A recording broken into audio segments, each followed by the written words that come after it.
लेकिन अपोजिशन का तो काम ही वही है, टांग खींचना। नहीं, ऑपोजिशन नहीं, मैं जनरल सोसाइटल अच्छा, बात कर रहा हूँ। ऑपोजिशन को तो जो करना है करें, उनका तो काम ही टांग खींचना, परंतु राष्ट्रीय हित के मुद्दों में मेरे हिसाब से एक सहमति होनी चाहिए।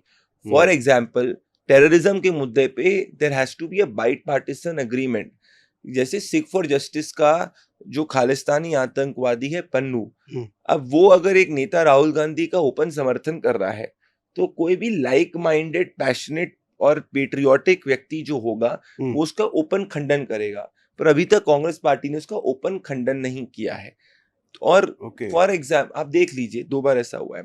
उसके बाद जब एक सर्जिकल स्ट्राइक होती है, उस पर भी क्वेश्चनिंग पूछी जाती है, ये भी एक सवाल के दायरे के अंदर आता है। तो मैं पेट्रियोटिक और intent of the Congress party को क्वेश्चन करता हूँ। This is not the Congress party of the earlier time, this is now become a front of forces which want a weak India and which want a divided India.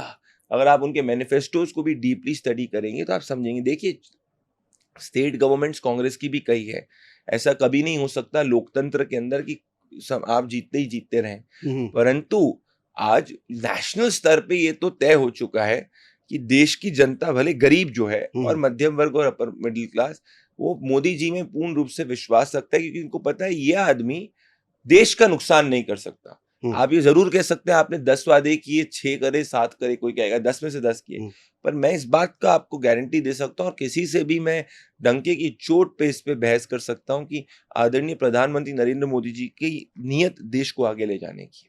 शायद इसीलिए एक podcast में, election से पहले का वो पॉडकास्ट था, उसमें आपसे पूछा गया था कि बीजेपी जीतेगी, ऐसा वो पूछ रहे हैं। आपने कहा था बीजेपी मोदी जीतेंगे। हाँ। तो एक चीज मेरे मन में आया कि मोदी जी का ये तीसरा है, चौथा होगा कि नहीं होगा, आई एम नॉट श्योर। होगा। तो अगर मोदी जी नहीं, चौथा, पांचवा, उसके बाद हु विल विन? देखिए, वो बहुत आगे की बात है, और अपने आप सर्कमस्टेंसेस जिस हिसाब से एक लीडर को जन्म देते हैं। We are very capable leaders in our party and there are very capable leaders across, and I am telling you कि आप ना इस देश के कॉमन जनता का जो विजडम है उसको question is beyond anything. For example, अगर 1990s का आप दौर देखेंगे, जब आदरणीय प्रधानमंत्री मोदी जी ने भी कहा था, उसका मैंने रिसर्च करी कि तब 10 बार जो है सरकारें बदली थी, और उसके लोगों को लगा था कभी भी एक परमानेंट स्टेबल गवर्नमेंट नहीं आ सकती। और आज आप देखिए, कोई इमेजिन नहीं कर सकता था। आप अपने माता पिताओं सबसे पूछिए कि 30 साल पहले की बहुत सी पूर्ण बहुमत की non Congress government I.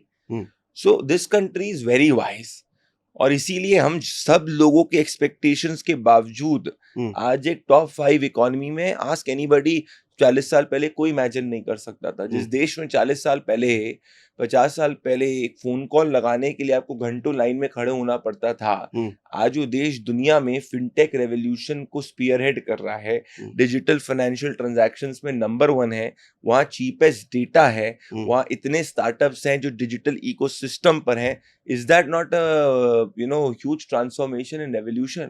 And that too a country which is just has, जिसको आजाद हुए से 70 और साल से ज्यादा हुए हैं, 1947, और अभी हम 2024 के अंदर, which is there, तो कितने कम समय में बाक। तो this is what speaks volumes about the strength of our democracy, which PM keeps speaking about.